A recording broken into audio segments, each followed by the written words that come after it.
सत्संग की आधी घड़ी और तप के वर्ष हजारे, तो भी बराबर है नहीं यूं कहे कबीर विचार। संत मिलन को चालियो तज माया अभिमाने, जो जो कदम आगे रखे है ओहे यज्ञ समान। कि संत समागम और हरि कथा तुलसी दुर्लभ दो। अपने आत्माओं, जैसे तुलसीदास जी ने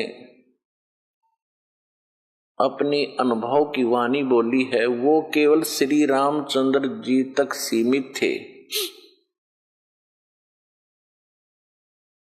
और श्री रामचंद्र जी विष्णु अवतार हैं, और विष्णु जी की क्या स्थिति है, ये सतगुण युक्त भगवान है। एक ब्रह्मांड के अंदर केवल एक विभाग के मिनिस्टर हैं, मंत्री हैं, साहब हैं, मालिक हैं।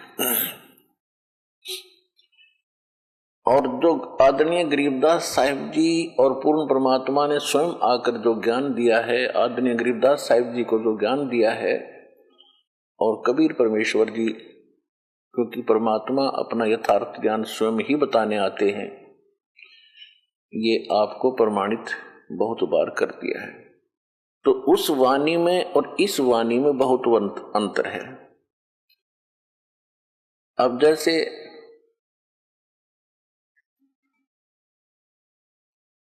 तुलसीदास जी की जो दिव्य दृष्टि काम करती थी, वो केवल एक ब्रह्मांड का भी पूरा चित्रण नहीं कर पाए।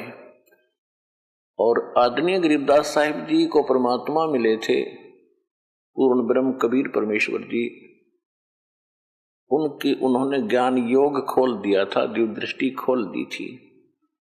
तो उनकी जो वाणी है तुलसीदास जी की वाणी से बहुत सुपीरियर और बहुत आगे का अनुभव है। ये क्या होता है, दिव्य दृष्टि क्या होती है, जैसे दूरबीन होती है, दूरदर्शी होती है।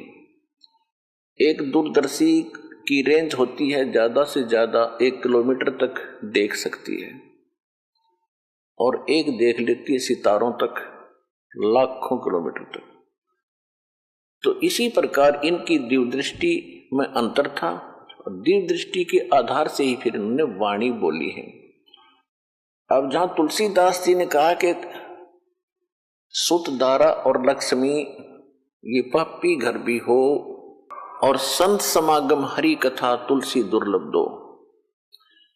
अब जो भी कोई ज्ञान है, जैसे ज्ञान किसी भी स्तर का है, चाहे किसी भी देव के प्रति दिया जाता है, कुछ मिलती जुलती प्रेरणा की वाणी होती है, चेतावनी की वाणी मिलती जुलती होती है।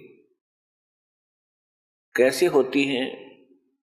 जैसे परमात्मा ने अपनी अमृतवाणी में कहा है, मानुष जन्म पाए कर जो नहीं रटे हरि नाम, जैसे कुआ जल बिना फिर बनवाया किस काम।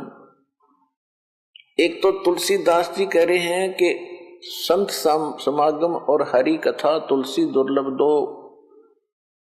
तुलसीदास जी का जो हरि था वो विष्णु जी थे, श्री रामचंद्र जी थे।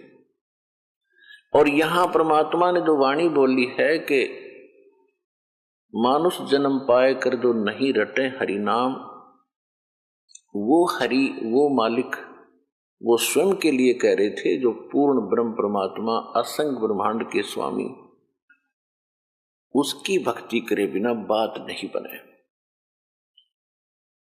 तो पुण्यात्माओं, आप जी के ऊपर वो मेहर हुई है परमात्मा की कि आप जी को संत समागम, संत सोए जो सीधा चले।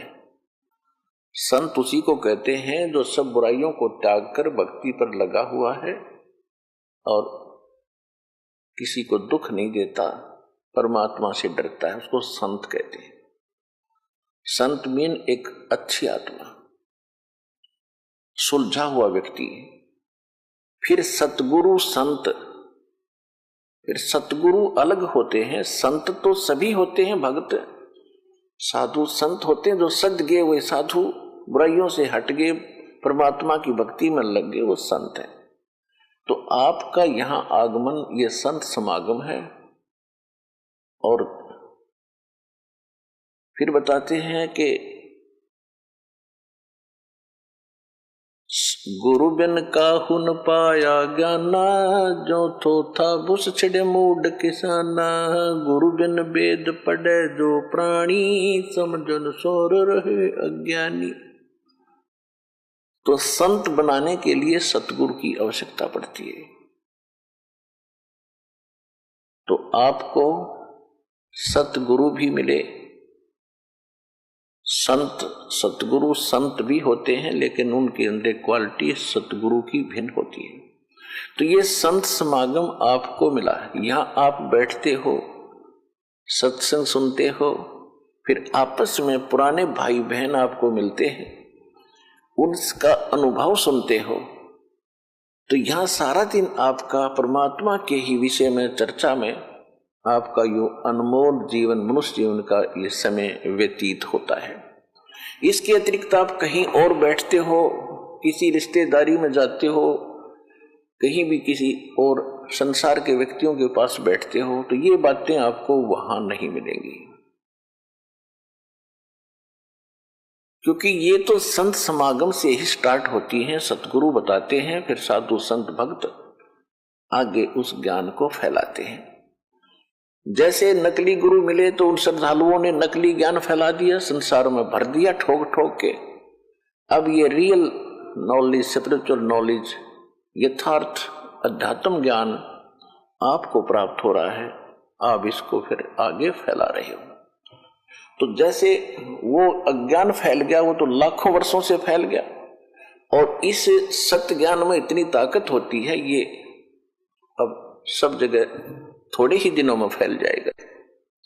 और ज्ञान सब ज्ञानड़ी, कबीर ज्ञान सो ज्ञान, जैसे गोला तोब का अब करता चले मैदान। और जितने भी ज्ञान थे वो तो एक नकली थे, और अब ये ऐसा ज्ञान है परमात्मा का जो तत्व ज्ञान है, ये उस अज्ञान रूप अंधेरे के जितने किले बने हुए हैं, ये जितने भी संत परमात्मा के बच्चों को घेरे बैठे हैं, इस ज्ञान के आधार से इन सब के किलों को तोड़कर और एक बना देगा, परमात्मा का वचन है। परमात्मा को पहचानने के लिए, आध्यात्मिक ज्ञान को जानने के लिए, और हम भक्ति सही कर रहे हैं या गलत है का निर्णय होने के लिए, करने के लिए हमने कुछ आधार मानने पड़ते हैं, आधार बनाना पड़ता है। उसके लिए नंबर 1 तो हमारे सदग्रंथ हैं, क्योंकि श्रीमद् भगवत गीता अध्याय नंबर 16 के श्लोक नंबर 23 में कहा है कि शास्त्र विधि को त्याग कर जो मनमाना आचरण करते हैं, मनमानी पूजाएं करते हैं, उनको न तो सुख होता है और न ही उनको कोई सिद्धि की प्राप्ति होती है, और न ही उनकी गति होती है, अर्थात व्यर्थ, यूजलेस। फिर तुरंत कहा है 24वें श्लोक में 16वें अध्याय में, इससे तेरे लिए अर्जुन कर्तव्य और अकर्तव्य की व्यवस्था में कौन से धार्मिक साधनाएं करनी चाहिए और कौन सी ना करनी चाहिए, उसके लिए सदग्रंथ ही प्रमाण है। किसी की दंत कथा पर विश्वास मत करना। एक तो ये आधार है कि हमारे सदग्रंथ जो हैं ये परमात्मा का विधान है और सत्य ज्ञान है। तो अब सदग्रंथ कौन कौन से हैं?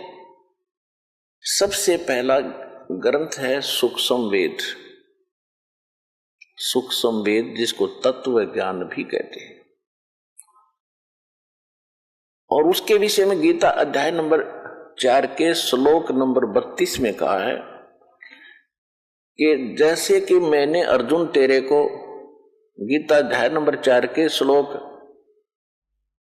25 से लेकर और 31 तक जो ज्ञान दिया है, कोई ऐसी साधना करता है, कोई ऐसी साधना करता है, कोई देवताओं की पूजा करता है, कोई हठ योग करता है, कोई मुंह पर पट्टी बांधकर अहिंसावादी व्रत का पालन करके ये सोच बैठा है कि मैं जो साधना कर रहा हूं ये सही है, कोई स्वाध्याय करके ही, कोई योग अभ्यास करके। लेकिन चौथे अध्याय के 32वें श्लोक में कहा कि इन यज्ञों की जानकारी यानी धार्मिक अनुष्ठानों की विस्तार पूर्वक जानकारी परमात्मा स्वयं अपने मुख कमल से बोलते हैं। वो परम अक्षर ब्रह्म सच्चिदानंद घन ब्रह्म अपने मुख से जो वाणी बोलते हैं, उस सच्चिदानंद घन ब्रह्म की वाणी में, कबीर वाणी में विस्तार के साथ कहे गए हैं। उनको जानने के बाद फिर सभी कर्मों से मुक्त हो जाएगा। वो तत्व ज्ञान है। चौथे अध्याय के 34वें श्लोक में कहा है कि उस तत्व ज्ञान को तू तत्वदर्शी संतों के पास जाकर समझ, उनको दंडोत प्रणाम करने से, कपट छोड़कर और सरलता पूर्वक प्रश्न करने से वो तत्वदर्शी संत तुझे उस तत्व ज्ञान का उपदेश करेंगे। 15वें अध्याय के प्रथम मंत्र में तत्वदर्शी संत की पहचान भी बता दी है कि उल्टे लटके हुए संसार रूपी वृक्ष के जो सभी विभाग बता देगा। सह वेदवित ऊर्ध्व मूलम अधः शाखम अष्टवम अश्वत्थम प्राहु अवम छंदासी यस्य प्रणानी ये तम वेद स वेदवित। ऊपर को जड़, नीचे को शाखा वाला, ये एक मजबूत वृक्ष, संसार रूपी वृक्ष है। और छंदासी यस्य प्रणानी, इसके पत्ते और ये जो विभाग हैं, इसके पत्ते, मूल और टहनी आदि इसके विभाग हैं। जो छंदासी यस्य प्रणानी इसके विभाग हैं, और इनको ये तम वेद, जो इन सब अज्ञान रूपी अंधकार में जो आज तक कोई नहीं जानता, इसके विषय में जो जानता है स वेदवित, वो वेद के तात्पर्य को जानने वाला है, अर्थात वो तत्वदर्शी संत है। तो सूक्ष्म वेद में परमात्मा ने 600 वर्ष पहले जो लीला करके गए थे, धारण जुलाहे, कबीर जुलाहे की, उस समय अपनी सच्चिदानंद घन ब्रह्म की वाणी में सूक्ष्म वेद में कहा था अक्षर पुरुष एक पेड़ है और सरपुरुष वाकी डार, जिसको निरंजन भी कहते हैं, ज्योति निरंजन भी कहते हैं। अक्षर पुरुष एक पेड़ है, सरपुरुष ज्योति निरंजन वाकी डार, और तीनों देवा शाखा हैं ये पात रूप संसार। ये सूक्ष्म वेद है, और सूक्ष्म वेद वेद के तात्पर्य को समझता है तो वो तत्वदर्शी संत है। तो वो तत्वदर्शी संत ये रामपाल दास है इस विश्व में आज के दिन।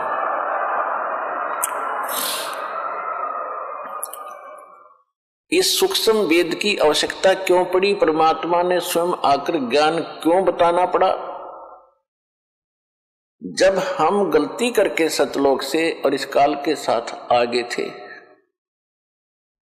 हमारी यहां दुर्गति होनी थी, मालिक को पता था। मालिक को यह भी मालूम था कि सबसे पहले ये काल इनको भगवान से दूर करेगा, इनकी बुद्धि पर पत्थर डालेगा, अज्ञान से भरेगा। इसलिए परमात्मा ने कुछ ही समय के उपरांत इस काल के अंतःकरण में, इसके हृदय में, वहां से ये तत्व ज्ञान कंप्लीट फैक्स कर दिया था, इसकी व्हाट्सएप पर डाल दिया था, और उसमें निर्धारित समय भर दिया था कि इतने समय के बाद ये ऑटोमेटिकली बाहर आएगा, ये रोक नहीं सकेगा। ऐसा ही हुआ। इसके श्वासों के द्वारा एक दिन ये अपने आप सारा ग्रंथ बाहर आया। इसने जब देखा, पढ़ा, इसमें तो सारी जानकारी ऊपर की है, और इसको ये था कि अगर इन प्राणियों को जो मेरे फंस गए, इनको उसका ज्ञान हो गया, उस सुख का एक नहीं रहेगा। इस दुष्ट व्यक्ति ने सबसे पहले वो ज्ञान समाप्त किया, यानी जिसकी पूर्ण जानकारी सभी नष्ट नहीं किया, लेकिन वो मेन पार्ट, वो भक्ति विषय जल्दी में नष्ट कर दिया। और शेष ये 4 वेद रख दिए। ये 4 वेद सूक्ष्म वेद का ही अंश है। उसका जो जो मुख्य अंग था वो नष्ट कर दिया। उसकी पूर्ति करने के लिए परमात्मा आते हैं और फिर वो सूक्ष्म वेद पुनः बताते हैं। उसमें ये सभी वेद भी होते हैं, ये 4 वेद भी इंक्लूड है उसके अंदर, वो सूक्ष्म वेद है। उस फिर परमात्मा ने 600 वर्ष पहले कहा था धर्मदास जी से कि मेरे नाम से काल ने कहा था तेरे नाम से 12 पंथ चलाऊंगा मैं, कबीर नाम से। और मालिक को पता था कि 12 पंथ चलेंगे, काल के दूत होंगे, वाणी मेरी पढ़ा करेंगे, सूक्ष्म वेद मेरा पढ़ेंगे, इनका अकल में आनी नहीं, इनको समझ में आना नहीं, तो ये अपनी बुद्धि अनुसार इसमें गड़बड़ अवश्य करेंगे। ऐसा ही कर भी रखा काफी। उसकी पूर्ति के लिए परमात्मा ने फिर कहा था कि 12वां पंथ, उसी 12 पंथों में 12वां पंथ के प्रवर्तक का जन्म संवत 1774 में होगा। कबीर सागर में गलती से संवत 1775 प्रिंट है, कबीर वाणी चैप्टर में। उसका जब जन्म इस समय होगा, उसको फिर मैं मालिक मिले थे, उसके द्वारा मेरी महिमा की वाणी का पुनः प्रकाश होगा, प्रकट होगी मेरी वाणी, यानी मेरा यथार्थ ज्ञान। और उस मेरे यथार्थ ज्ञान को जो बर्मा पंथ, गरीबदास पंथ के व्यक्ति और साथ में 12 कबीर पंथी नकली, वो 11 और, ये सब के सब इस ज्ञान को समझ नहीं सकेंगे, इन गूढ़ रहस्यों से परिचित नहीं हो सकेंगे। इसलिए 12वें पंथ में फिर आगे चल के हम ही आएंगे और सभी पंथों को समाप्त करके एक पंथ चलाएंगे। अब वो 13वां पंथ चल चुका है इस दास के माध्यम से। भगवान नहीं आए तो दास भेज दिया कंप्लीट कोर्स देके।